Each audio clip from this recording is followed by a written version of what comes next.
It's time for the Ant Hill Show.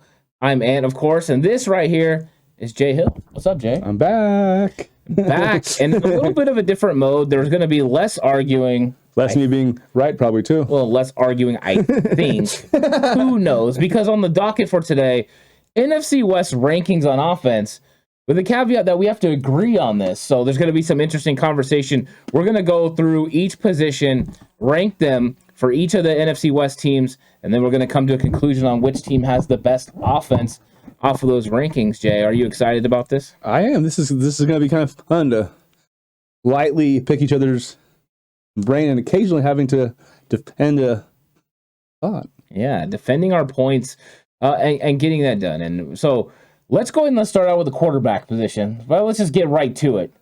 Who do you think is the worst quarterback in the division? Whoever the Seahawks start. Either Geno or Drew Lock. Geno or Drew Lock. And so how we're going to work this is if you're a 4, you got 4 points against you. You want to have the lowest score at the end. Jay's going to be keeping track of these as we go. So I'm not going to disagree with you, whether it's Geno Smith, even though I called him Geno Atkins on a different episode, Geno Smith or Drew Lock. I think either one of those, you have to put them at 4 with you. So we're going to go ahead and we're going to put Seattle quarterback situation. We'll just say, should we just say Drew Lock? Sure. We'll just give Drew Lock and we'll put him as a 4.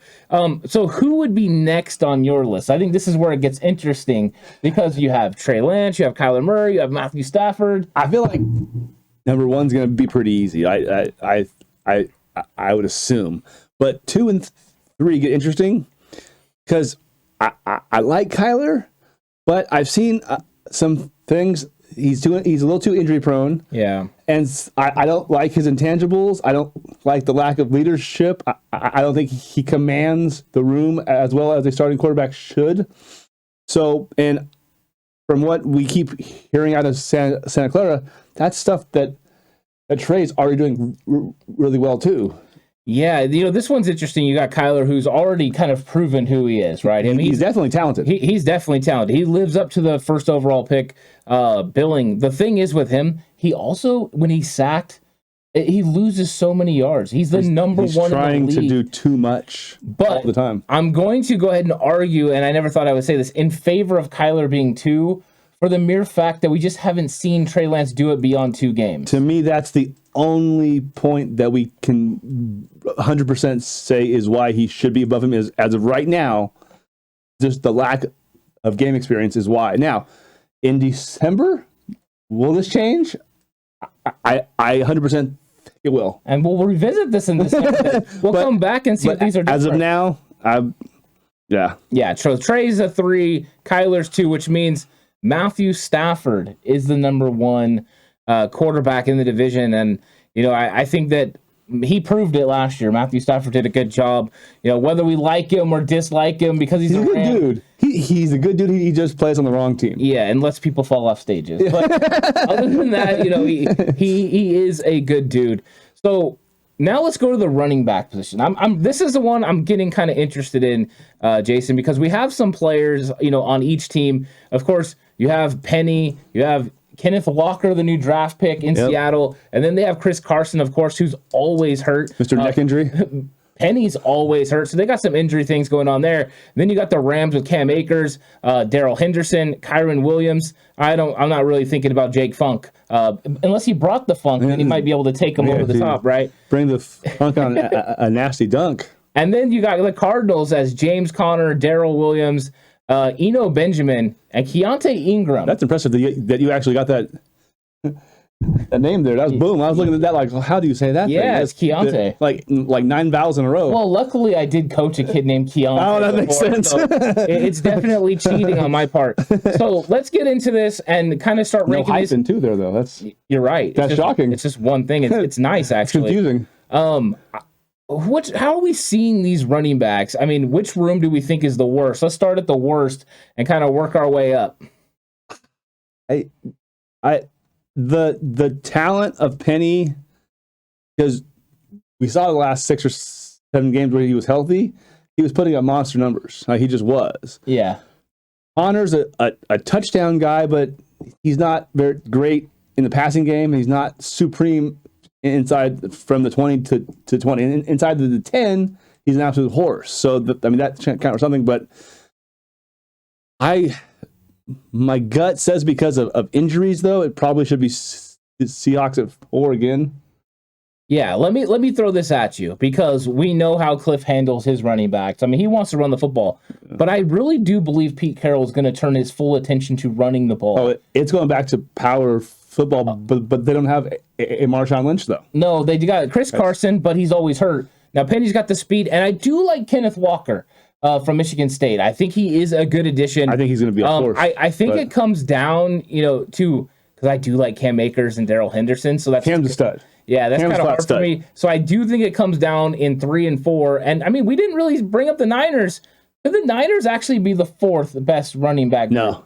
Okay, good. No. I wanted to throw it out there and see where your head was. Elijah is, to me, Elijah is the 2nd best back in the entire division. Okay, so and it's like close, that. But to me, Cam is the best, but it's like 1A out there. Okay, so I'm going to agree with you on Seattle because I think Penny's had the injury issues. Chris Carson's had the injury issues.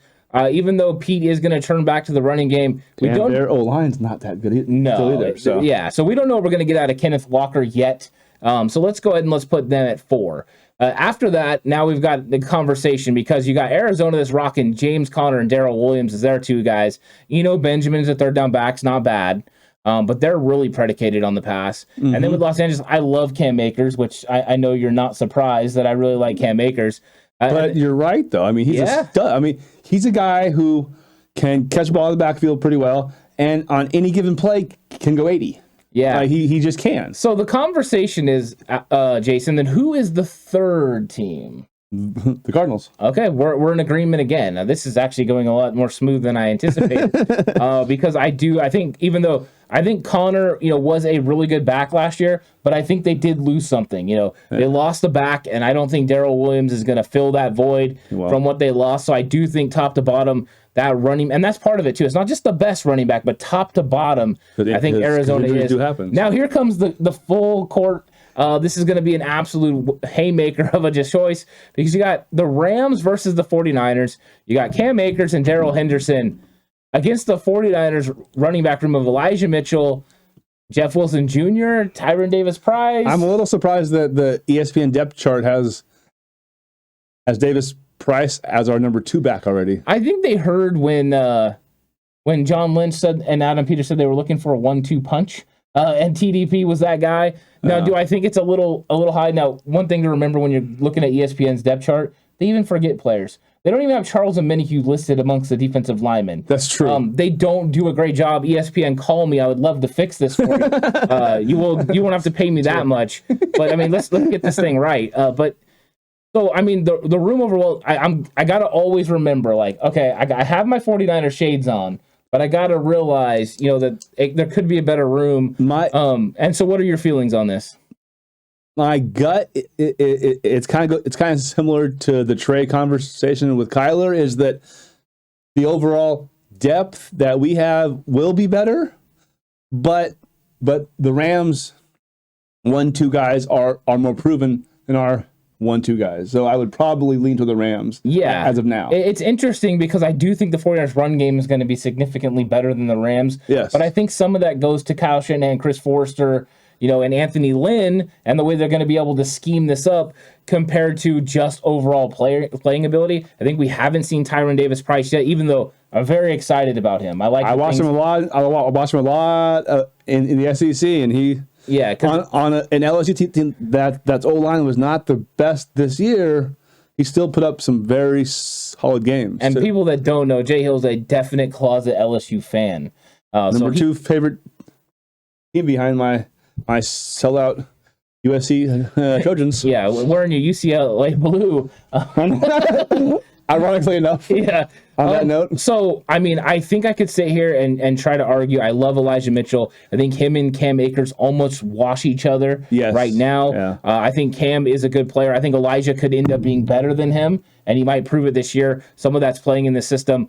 But I'm going to go ahead and agree with you on this, and let's go that the Rams, and Cam Akers. What about one extra thought though is if you include Debo in the run game, then too. That would be where we get interesting. If Debo gets 2, 3, 4 carries a game, at that point, I'd probably put San Francisco. I wouldn't even think twice about it. So we do have to go to number 1 49ers. I think Debo's going to get a couple carries here and there. Yep. I also think Ray McLeod's going to get a couple carries here and there. I could see him being a factor in the Jets sweep. Yeah, and game. Trey Lance as well in the run game. Which we know Stafford ain't going to run anywhere. Yeah, so because we don't know how much of a wide back Debo's going to be, I think the 49ers are number 1. That's a great point, Jason. So the 49ers are the number 1 running group in the West. I like that. I can't believe we actually came to an agreement on that. And now we're going to get to the wide receiver position. This one's going to be tough. This one's going to be rough. This one could be. So let's kind of go through. Realistically, all 4 of them could go be 1. Yeah, I mean, you got great things going on there in Seattle. Tyler Lockett, DK Metcalf, and of course Eskridge, and now Bo Melton, who they got late in the draft. Yeah. I liked Bo Melton a little bit out of Rutgers, so that's a good one. Eskridge has got all that speed. Then you got the Rams, with Cooper Kupp, Allen Robinson. That was a little bit interesting for me because I think Allen Robinson may be a lateral move. I like the Robert Woods a lot. Not so sure about that one.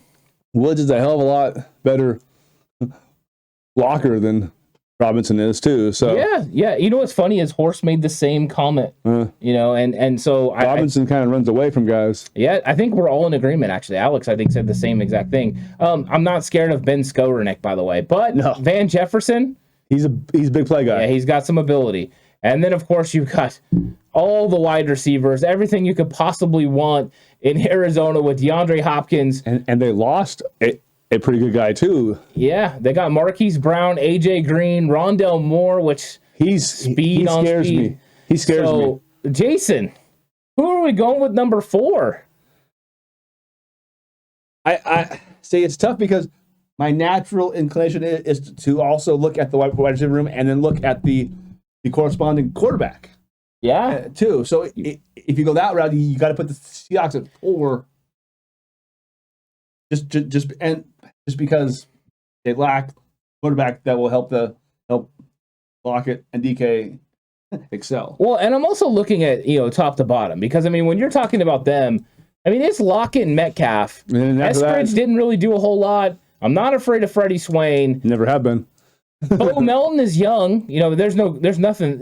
Nothing to prove that he's going to be anything big yet. Mm. I think the Seahawks are 4, and I understand they got Metcalf and Lockett, but how good are Metcalf and Lockett going to be without Russ? So we're in full agreement on this one, and now it starts to get hairy because San Francisco sitting here with Deebo Samuel, Brandon Ayuk, Juwan Jennings. It sounds nice. Danny Gray and Ray McLeod. That's a pretty good group top to bottom. The problem is, the Rams got Cooper Kupp, Allen Robinson, and Van Jefferson. Those 3 are great. The other ones, I'm not concerned about. Ben Skowronek, Tutu Atwell. No, so they've got 3. Their depth, they're very top heavy. Now the other thing with the Rams is what's going to happen with Odell. Is he going to re-sign, or is he going to go to the Packers, or might he even come to us even? So I think we have to wait for that would Odell. Kind of be interesting to kind of see where he fits in. Hello December for Odell, you know what I mean? So maybe you're right. If he was on that roster with the Rams, or they would have found a way to keep Robert Woods, I think they would have been up there. They're 1. I think my gut is Rams at 3. I'm leaning towards that, and the reason is Arizona can't be 3. No. Arizona's wide receiver room is just too good. So it's either the 49ers or the Rams at 3. And I think top to bottom, the 49ers 5 are better in totality than the Rams top 3. So I think we do go Rams at 3. I'm going to say 49ers at 2. Yeah. We can have a conversation because I think Deebo Samuel is one of the best football players in the entire league. The 10th best receiver, though. No, I'm with you. And whereas Devontae, even though he's out for, was it 4 games or 6? Yeah, DeAndre Hopkins has the part of the season he's going to be out. I believe it was 6 games, I think. And doesn't he come back just like the week before the Niners game on Monday night? I was like, oh, crap. And they got Hollywood Brown, and that was a big move. Him as your 2's not bad because he had 90 catches last year on the Ravens offense. The scary thing is Hollywood Brown and Rondale Moore on the field together. Can explode. I mean, those dudes are fast. Athletic ability. I do think Arizona's the number 1 wide receiver room. Yep. And I think that the 49ers are closer. They're a lot closer than they were last year. Yeah. But I just don't think they can overtake the Cardinals. I think this is an area where the Cardinals are just a little bit better. That's why having 3 corners is so important. It really is, So let's talk tight ends now. So we got the tight end position. We do have a strong tight end group, amongst these teams. I think everyone's kind of good. Of course, we know what we have here in San Francisco with George Kittle. Now, questions behind George Kittle, though. It drops off. You got Tyler Kroft, which I did like the signing a lot. It's solid. And then you probably have Charlie Warner. I think those are probably going to be the guys that make it. Dwelly's going to be competing for this team. The one thing I did like about the 49ers, there's a lot of depth guys this year that are going to be in compete. Last year it was just Michael Pruitt. Yep. Jordan Matthews was learning the position, was just Michael Pruitt, and he was injured. That's why he didn't have a chance. So Seattle made the trade with Russ, and they got Noah Fant. So they're adding Fant to Will Dissly. He's a big-time athlete. Yeah. He's big-time. Noah Fant was a nice pickup from them. And then you've got, of course, in Los Angeles, Tyler Higbee. But after him, a bunch of... He doesn't really... I mean, he's a nice player, but to me, he's a guy who's a complimentary piece. He's not someone that we're sitting back going, oh, man, we got to stop Tyler Higbee. We're doubling Cup. Oh, well, there goes Higbee. Oh, darn. Okay, fine. Yeah. I think Higbee's one of those guys that gets kind of lost in the shuffle sometimes. Yeah. And then, of course, in Arizona, we have Zach Ertz, Trey McBride. That was a nice draft pick. And then Max Williams as well. They're pretty strong at the tight end position. Yep. They've got skill players on skill players. They're loaded. So, I mean, the way you talked about the Rams. To me, Rams are 4. Tyler Higbee, to me, is not very scary. The Seahawks adding Noah Fant to go with Will Dissly, to me, was impressive. Yeah. I think the 49ers have the best tight end in the division in George Kittle. It's not close. So that right away will keep them out of the 4th spot. But here we go with the 3rd spot. So we've got Noah Fant and Will Dissly versus Zach Ertz, Max Williams, and Trey McBride, or George Kittle and let's see, who we want to put in this with George Kittle? Charlie Warner and Tyler Kroft? Because Ertz is got a year or 2 left, I'd say, right? He still is a great catcher of the ball, but he's not going to run by anybody anymore. So, and a rookie is a rookie, and I think in 2 years, about the time Ertz is done, he could easily be a monster. But you have a guy that's at the end and a guy that's not there yet. To me, I'd put them 3rd. Okay, so that's a pretty good argument for it there. So Ertz's age against him. Yeah. Okay. So there we go. So we're on the right track. I'm still wondering where these 49ers are going to end up being at. Jason, where do you think the 49ers are? They 1 or are they 2? I mean, this is hard. This is hard for me to have to say this. It pains me because if anybody remembers Face Off, you know that I'm a Kittle just obsessed guy. Like, I don't buy jerseys. I have a Kittle jersey. Like, I love the guy. I love everything about him. His off-field stuff, he's hilarious. Personality-wise, he's great. On-field, he does everything. He's the heart and soul of the team. Like, but because it's the position, not the player, Dissly and Fant is a better combo than Kittle and whoever you want to put in there too. So to me, I have to put San Francisco at 2. Okay, I'm going to give you a little pushback. Okay, a little bit. Now, I think that Kittle, Kroft, and Charlie Warner as a complete unit might be better than Fant and Will Dissly. And Fant is a tremendous athlete. But Fant and Dissly together don't equal George Kittle. I think that's part of the problem. I think Fant has tremendous ability, athletic ability. He's going to be a nice power slot guy. He is. And Disley's always been good. He always kills us. But somehow. Tyler Kroft is adding something the 49ers haven't had. He's 6'6". He's 250 pounds. He's a proven red zone threat. The things he did in Buffalo with Josh Allen, I mean, he found the end zone a few times. He did. His injuries are an issue, of course, but I think it really could be, a thing where the Niners are right in the midst of this thing with that group. Now, the third tight end is a problem for both teams because Seattle's rolling with Colby Parkinson. Everyone knows him. Yeah. Hey, household name. Yeah, and Big star. The 49ers are rolling with Charlie Warner. The only thing I have... He's a good blocking tight end. He is, and at least you have that, right? He ain't doing anything else. But what about Jordan Matthews? Do you think Jordan Matthews can even sneak onto this team? I think it becomes... It's all about blocking with Jordan Matthews. Yeah. Yeah, I mean, that's the thing. As a receiver, he'd be dynamite. He'd be awesome. But... So I think I'm going to concede to you on this one. Really? But I was about to cave to you. Okay. Well, then let's continue the conversation. So Noah Fant, what have we seen him do in Denver? Because he has about every third, fourth game he pops for 6-7 catches, 85 yards. But again, it's that same issue of his quarterback. And unfortunately, like if he was in our system, or if he played with the Rams, he'd be a Pro Bowl caliber guy. Yeah, like he just is so big and he has such a wide catch radius that he's a nightmare to cover. Yeah, I mean, and I like him. I do, and I think. But Drew Lock and Geno Smith, though, once again, I know. I think Disley's good. I do think there's going to be a lot of usage for the tight ends this year. In Seattle, it's hard for me to say Fant and Disley are better than Kittle and Kroft, but this is either way.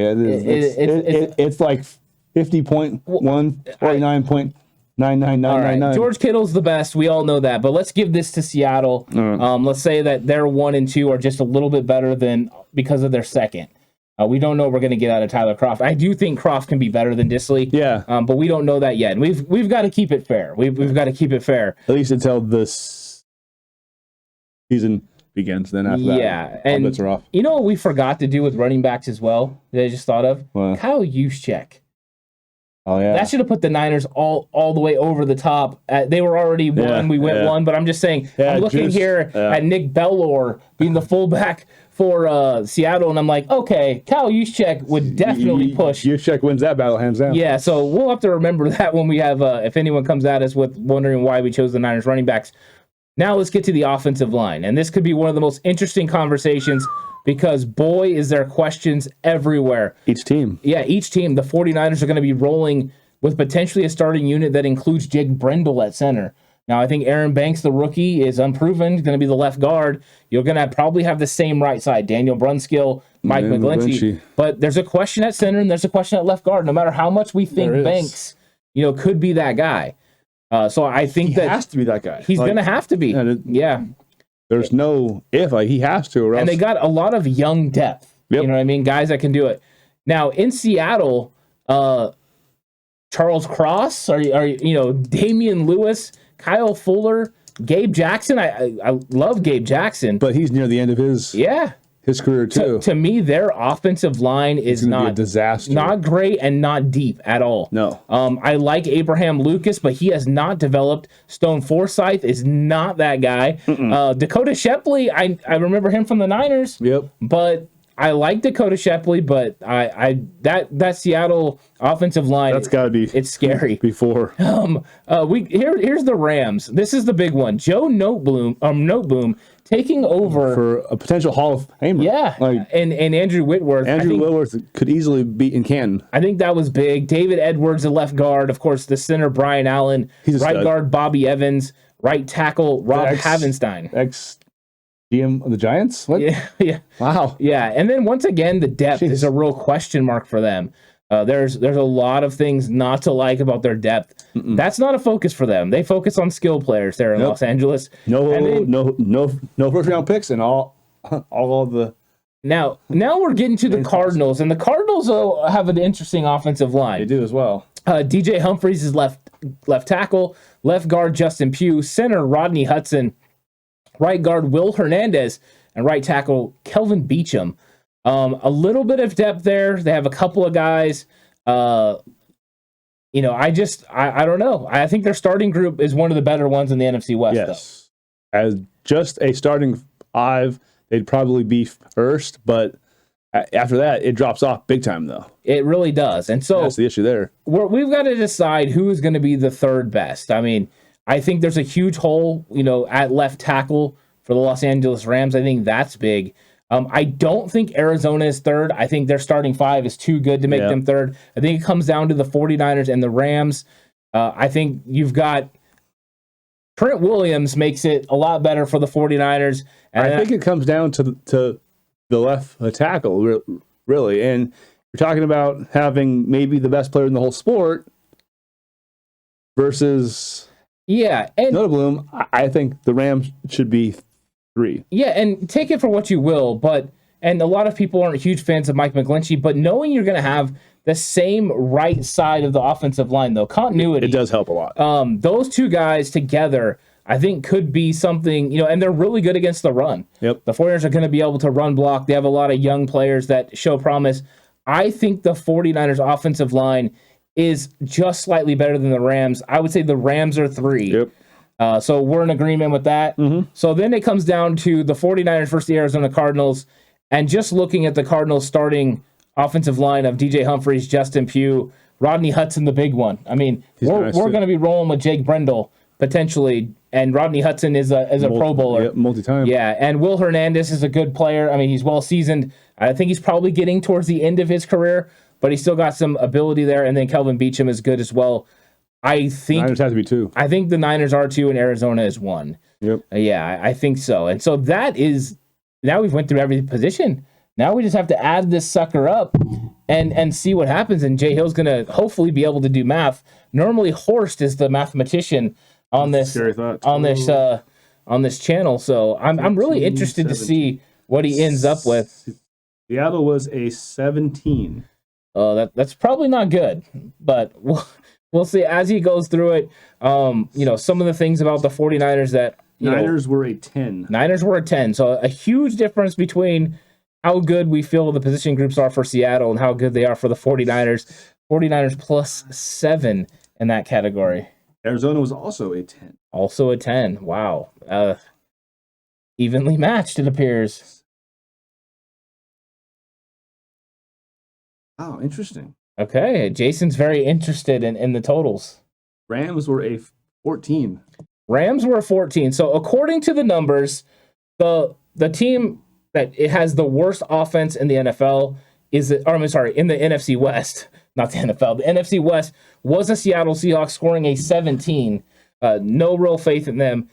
The third worst overall was the Los Angeles Rams. Surprised me a little bit. That surprises you, but I think the questions about offensive line is something interesting. They were very high in the running back, quarterback situation, but when it came to tight end, they struggled. When it came to wide receivers, they weren't as high. They made the moves for Odell Beckham's gone, Robert Woods is gone. So I think that is something that played into it. But then you got Arizona and the 49ers on top, even though they don't have the number 1 quarterback. Yeah. They don't have the number 1 wide receiver room. Oh, Arizona does, but it's interesting to see how it played out, Jason. Yeah. Wow. Yeah. So Rams not the best offense in the NFC West. I would have thought it would have been like a 12-10-9, not 10-10-14.